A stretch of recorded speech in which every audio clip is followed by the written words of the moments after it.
Hi everyone, it's Simon here with a market update for you. It's Wednesday, the 4th of April. Now, I wanted to get in touch with you today because tomorrow morning I'm flying to Bangkok and then taking a 2.5 hour taxi ride to a remote part of Thailand to do a week of intensive Jeet Kune Do training. Jeet Kune Do is a martial art I've been studying since 2011, and if all goes well at the end of this intensive, I will be awarded my instructor certificate. So wish me luck. But I'll be out of action for about the next week, or certainly out of contact for the next week or so. So I wanted to get this update out to you today. So let's have a look at the markets. The chart on my screen is the S&P 500 ETF SPY. And if you cast your mind back to the last video update, I talked about the possibility of this February low here being retested and then the market forming a W bottom and then taking off to, if not take out, at least challenge the former highs. Now, it's a little bit early to make this call, but it looks to me as though this test of the February low is in. Now you need to remember in technical analysis, near enough is generally good enough. Okay, we're not dealing with precision here, we're just dealing with possible probabilities. Had a big scary day on Monday, big sell-off, and of course Tuesday's session was up. Okay, it wasn't a resounding bounce, but we at least closed up. There was a bit of short covering there. Now the bulls have got a fair bit of work to do here still. We do need to see the bulls take control of this market for the rest of this week and really try and close back up above this 38.2 level at the end of the week to really keep this going. Okay, there's still a fair bit of negative momentum in the market.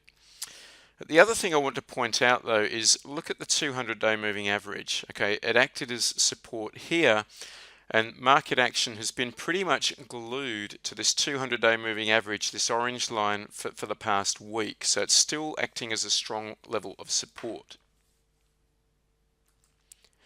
Now, I firmly believe that the S&P 500 is the most important barometer of risk sentiment in the world.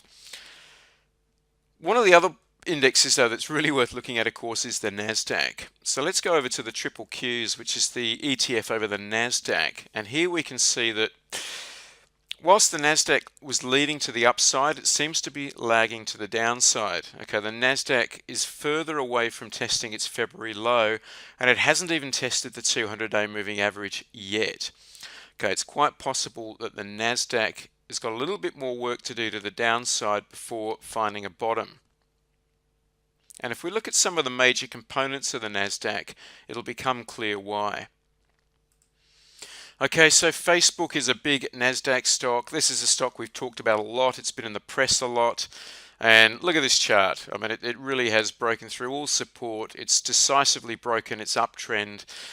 And you can see how far below its 200-day moving average it is now. And I tend to think that the next time Facebook does hit its 200-day moving average, that will probably prove to be a fairly formidable line of resistance, and it'll probably touch that line, bounce back down, and continue its merry way downward. Amazon has been out of favor the last couple of weeks as well. We've had President Trump tweeting about how Amazon is not paying the right amount of tax and he's going to go after them. And of course, we had some clarification from the White House last night. There is no pending case against Amazon. And we got a little bit of a relief rally. It's holding here at the 89 EMA, which is encouraging, but really still not decisive. So hopefully the bulls can take control of this one. Hopefully we get a gap fill here and onwards and upwards. It's still a little bit uncertain. Google. So Google had an opportunity here to put in a massive double bottom. I pointed this out last week. We had the big down day, found support at the previous low. We then got this doji candle, which can often mean a change in trend or indecision at least. But Google's kind of done nothing since then. It sort of looks a little bit dead in the water still. Let's have a look at Apple, which is the other big FANG stock. And again, holding up better than perhaps some of the others, or certainly better than Facebook, but really kind of sitting in no man's land here in between the 89 and the 200, not really doing too much. Netflix, of course, is the other big FANG stock. That's the N in FANG. So we should have a look at Netflix.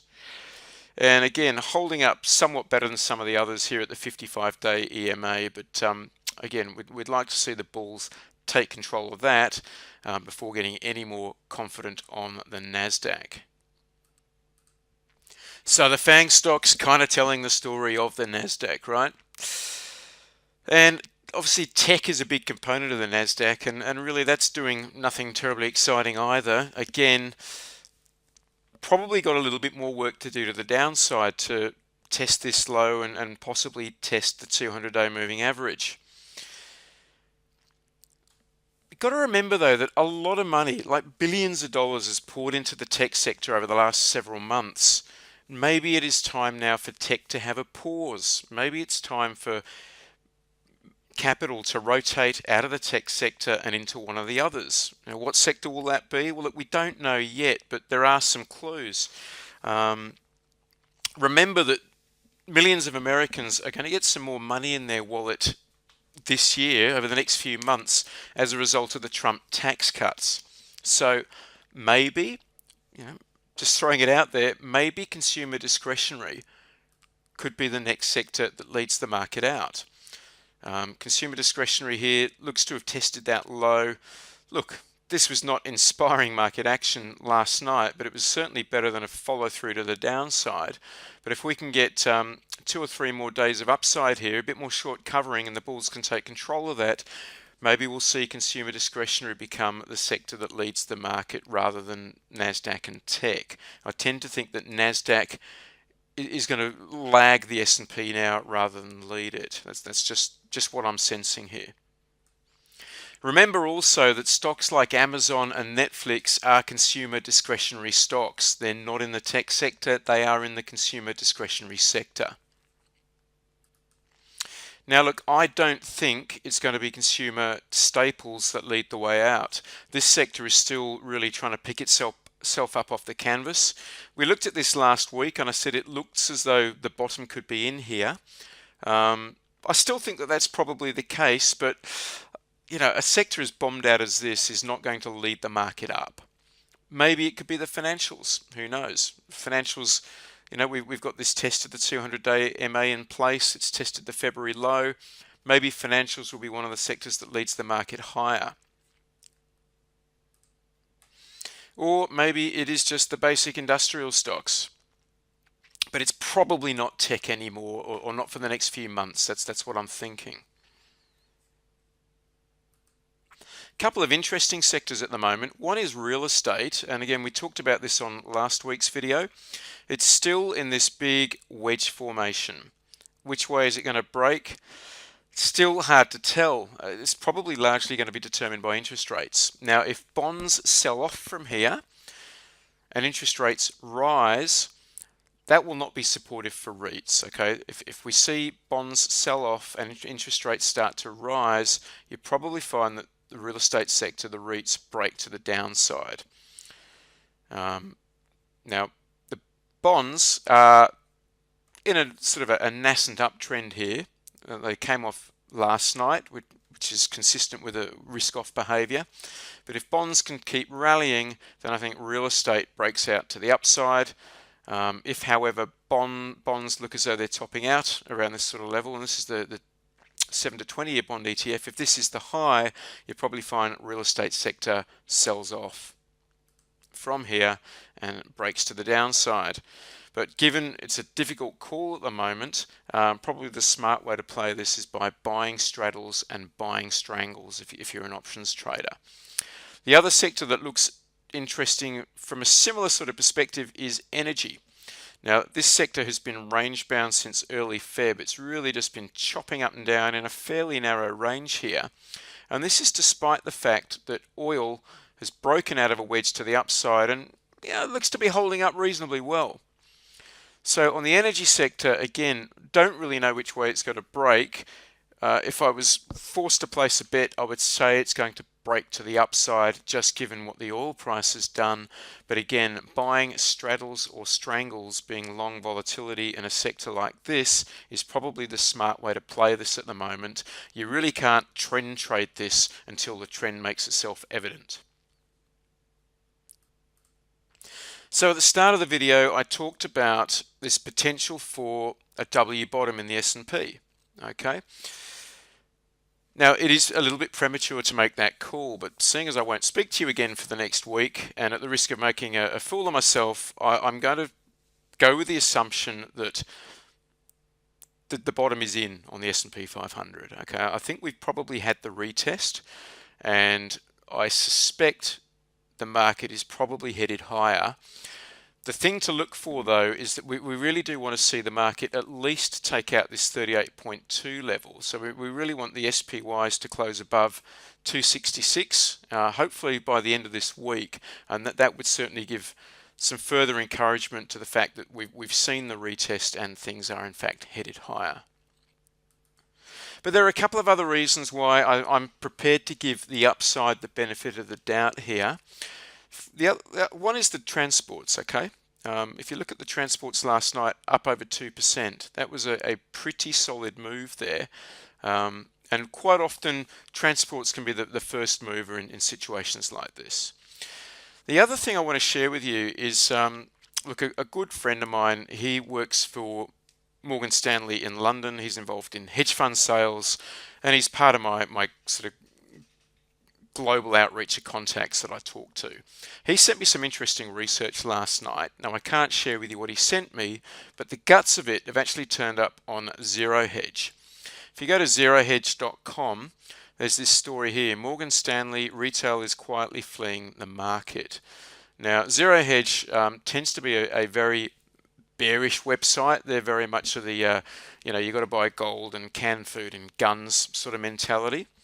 However, this article is pretty bullish, and it's talking about VOO, which is the Vanguard S&P 500 ETF. Now, shares outstanding in VOO, or VOO as it's called, plummeted. Okay, they had $1.2 billion worth of outflows last week, which is a 5 standard deviation event. Okay, a 5 standard deviation event is something that should only happen every 10,000 years or so. Okay, so it's a rare event in the history of VOO, and what they're saying is retail is fleeing the market. Now, the reason they're looking at VOO is because VOO is the most widely held S&P 500 ETF by retail. Okay, it's less held by institutions, it's more retail held. It's the cheapest S&P 500 ETF out there on the market, and it's the one that Warren Buffett recommends everybody should own and says he puts all of his family into, all right? So it's certainly got a bit of a following. And if you look at this chart a bit lower in this article, you can see that daily flows in VOO, they had the largest single outflow last Monday. So what this is indicative of potential panic, retail investors panicking out of the market. And generally it is panic that is needed for markets to find a bottom, all right? Panic is good. It's a very good contrarian indicator when you're looking for market bottoms. So if you see panic, and you see panic at around technical support levels, that is a good heads up that maybe we're near a bottom. So head on over to zerohedge.com if you want to have a look at this article for yourself. It got me thinking more bullishly anyway. So what else am I looking at right now? Well, things I'm looking at, I still like Activision Blizzard. This was a setup I shared with you on last week's video. Yeah, this thing still looks pretty okay to me. It's holding up at its 200-day moving average. It's holding up at around support. Look, I know I just said I don't expect tech to lead the market higher. Maybe I've just got to stop focusing on tech stocks. It's become such a habit over the last few months, but this still looks like a decent setup to me. Salesforce is another one I quite look. It's holding up quite nicely around the 55 EMA and historical support here. Grubhub is another one that's kind of caught my eye. It's sort of sitting here. It's holding up quite well around his historical support. So, yeah, that's another one that could do quite nicely. Another one that caught my eye is this one, IBB. This is the iShares Nasdaq Biotechnology ETF. I've traded this one well quite a few times. Now have a look at this level. Okay, this was the low it reached last night, and it's hit this level more or less 1, 2, 3, 4, 5, 6, call it 7, 8, maybe even 9 times. And this level here, this red line, incidentally, is the 50% retracement level of this entire move up from November 2016. So that to me looks like a bounce off a pretty decent support level. That's one that caught my eye. Now, if you want to get really gung-ho about biotech, you could even have a look at LABU, which is the 3 times bull ETF. And again, you've got a double bottom there. There is a little bit of bullish divergence there as well. This could be another way to play that. Anyway, folks, that's about all I've got for you this week. Hope it helps. Wish you all good trading, and I'll be back in touch probably at the end of next week. Thank you.